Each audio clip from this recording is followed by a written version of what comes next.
जोड़ के मैं आऊं शेरा वाली, दोनों हाथ जोड़ के मैं आऊं शेरा वाली।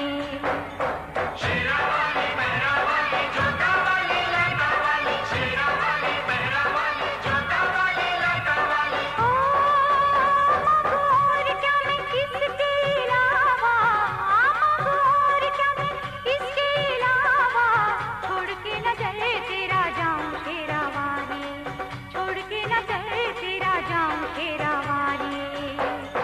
शेरा वाली, मेहरा वाली, जोता वाली, लाटा वाली, शेरा वाली, मेहरा वाली, जोता वाली, लाटा वाली।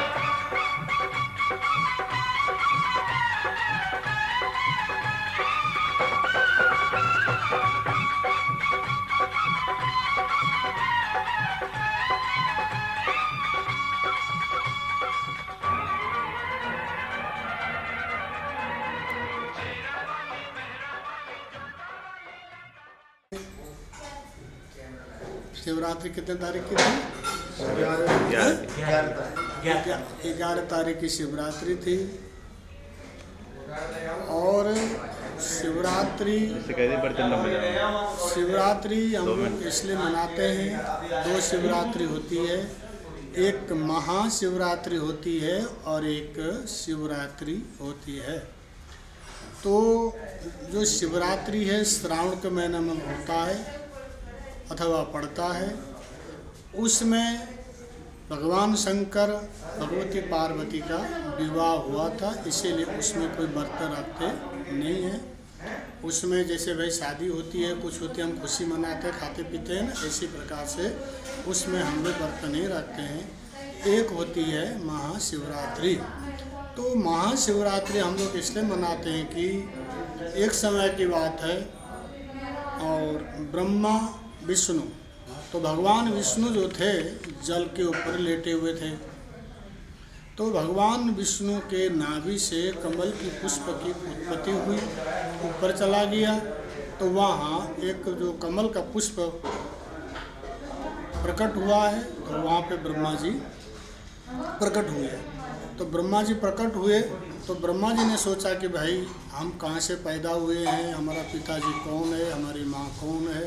तो देखो पता लगाना ज़रूरी है ना, कोई भी हमारे ऊपर कोई चीज़ बात होती है तो उसको जानकारी करना, पता लगाना ज़रूरी होता है। तो ब्रह्मा जी ने सोचा कि भाई हमको पता लगाना ज़रूरी है, इसीलिए ब्रह्मा जी जो कमल का पुष्प था, जो डंडी थी, उसमें ढूंढते ब्रह्मा जी जब नीचे आए तो भगवान विष्णु लेटे हुए थे। तो ब्रह्मा जी ने कहा कि कहो बेटे क्या हाल है। तो भगवान विष्णु ने सोचा कि भाई हमारे से ये इसकी उत्पत्ति हुई है और हमको बेटा बता रहा। तो एक दूसरे बाप बनने के चक्कर में दोनों का घमासान लड़ाई हुआ।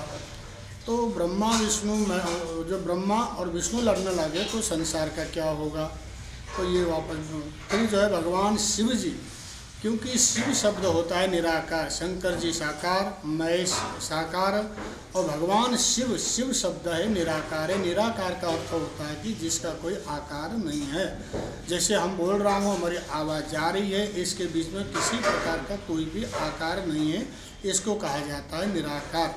तो निराकार परमात्मा भगवान शिव ने जो देखा तो क्या होगा, तो फिर उस समय जो है भगवान शिव ने स्तंभ के रूप में स्वयं, कि जैसे अभी शिवलिंग, अब हम लोग जैसे शिवलिंग की पूजा करते हैं, हम लोग क्या कहते हैं, भाई महादेव का लिंग है, महादेव के लिंग के ऊपर चढ़ा हुआ प्रसाद नहीं खाया जाता है, भगवान शिव का लिंग है। तो वास्तविकता वो भगवान शिव का लिंग नहीं है। तो भगवान शिव ने स्तंभ के रूप में अपने शरीर को, हमारा शरीर क्या है, हमारा शरीर लिंगाकार है, हमारा शरीर लिंगाकार है, लिंग ही बोलते हैं इसको। तो भगवान शिव ने लिंगाकार रूप धारण किया स्वतः, लेकिन हम लोग कुछ नई जानकारी होने के कारण से, कुछ अज्ञानता के कारण से हम लोग ये बताते हैं कि भाई भगवान शिव का लिंग है, महादेव का लिंग है। महादेव का लिंग नहीं है। भगवती पार्वती ने स्वयं अपने शरीर को योनि का रूप बनाया है, भगवान शिव ने अपने शरीर को स्तंभ के रूप में शिवलिंग का रूप उन्होंने अपने शरीर को बनाया है, न तो भगवान शिव का लिंग है। तो भगवान के ऊपर चढ़ा हुआ प्रसाद हम ग्रहण कर सकते हैं, खा सकते हैं। तो वहाँ स्तंभ के रूप में भगवान शिव जो है प्रकट हो गए। आकाशाय ताड़कालिंगम पाताले हाटकेश्वर मृत्युलोके महाकालम सर्वलिंगम नमस्तुते। आकाश में ताड़का नाम का शिवलिंग, आकाशाय ताड़कालिंगम, पाताल में हाटकेश्वर है, मृत्युलोके महाकालम, मृत्युलोक में महाकाल जी यहाँ पे प्रकट हुए। फिर उस समय ब्रह्मा विष्णु ने सोचा कि ब्रह्मा और जो विष्णु लड़ रहे थे, तो हमारे बीच में जैसे भाई कोई लड़ रहे हैं, बीच में कोई बात होगी तो भाई इसको पता लगाना चाहिए क्या है। तो ब्रह्मा जी महाराज जो थे उन्होंने हंस का रूप धारण करके आकाश को चले गए। आकाश को चले गए, कहीं भी आता पता लग नहीं पाया। तो वहाँ कामधेनु गाय, जो कामधेनु बोलती वो आ रही थी। तो कामधेनु से पूछा कि कामधेनु तू कहाँ से आ रही है। तो कामधेनु ने कहा कि हम भगवान शिव को दूध दे के आ रही हूँ, या शिवलिंग में दूध चढ़ा के आ रही हूँ। तो मेरा एक काम करोगे? बोले क्या? कि तुम भगवान शिव के सामने ये कह देना कि भाई इन्होंने पता लगा लिया। बोले ठीक है। अब एक गवाह हो गया, गवाह चाहिए दो, और दूसरा गवाह कहाँ से मिलेगा? तो केतु के नाम की पुष्प जो थी वो आ रही थी। तो भाई तुम ऐसा ऐसा कह देना। बोले हाँ जी हम कह देंगे। चलो दो गवाह हो गया, काम पक्का हो गया। तो ब्रह्मा जी आगे नीचे आगे, उधर भगवान विष्णु जो थे शुक्र का रूप धारण करके पाताल में नीचे चले गए थे। सारा ढूंढा डाना, कहीं से पता नहीं लगा, थक गए, थक करके ऊपर चले आए। तो भगवान विष्णु ने कहा कि भाई हम तो पता नहीं लगा पाया है, तो कहीं आता पता नहीं लगा। तो उन्होंने तो सच बोला। ब्रह्मा जी ने कहा कि हमने पता लगा लिया। देखा इनसे पूछो, जैसे कोई झूठा आदमी होता फट बोलता ना, इनसे पूछो।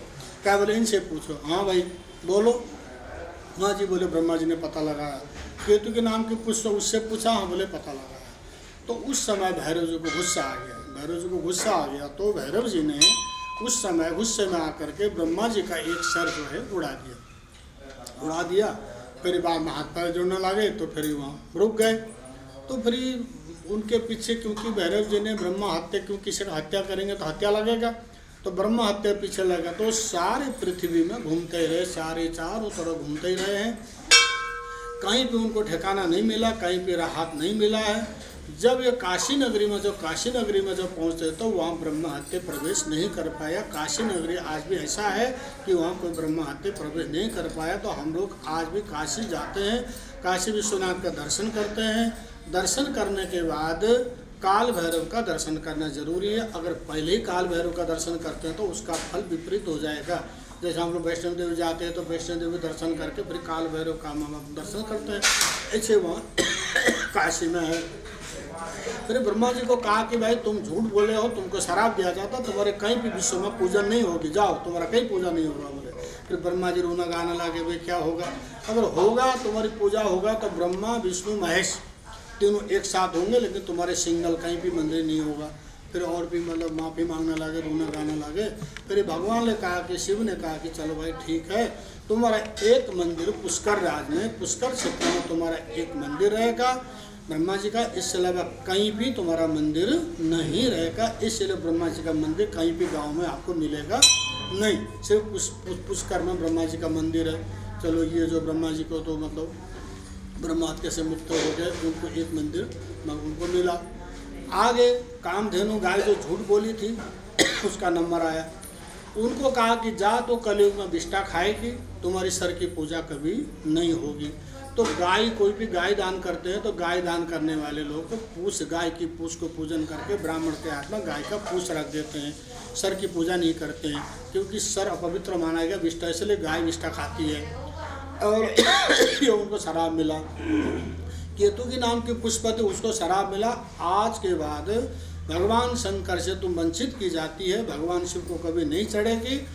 और इससे अलावा तो सभी देवता को चढ़ेगी, भगवान शिव को नहीं चढ़ेगी। इसलिए केतु के नाम के पुष्प जो है भगवान शंकर को कभी चढ़ता नहीं है। उसके बाद सारे इंद्रादि देवता मिल करके शिवरात्रि रात्रि के समय भगवान शिव, जैसे कहते हैं कि शिव भगवान शंकर को सूर्य अस्त के बाद, शाम को सूर्य अस्त होता है, भगवान शंकर का श्रृंगार होता है या उनको भस्म लगाई जाती है। तो सूर्य अस्त के बाद कभी भी भगवान शंकर को जल नहीं चढ़ाना चाहिए। लोग बोले जल चढ़ाते हैं, बहुत गलत करते, नहीं चढ़ाना चाहिए। सुबह चढ़ाओ, दिन को चढ़ाओ, लेकिन जहाँ सूर्य अस्त हुआ भगवान शिव को जल नहीं चढ़ता। सिर्फ शिवरात्रि छोड़ करके, शिवरात्रि के दिन आप पूरी रात को जल चढ़ाओ, कोई दिक्कत नहीं है। इसके अलावा कभी रात को जल भगवान शिव को नहीं चढ़ाई जाती है।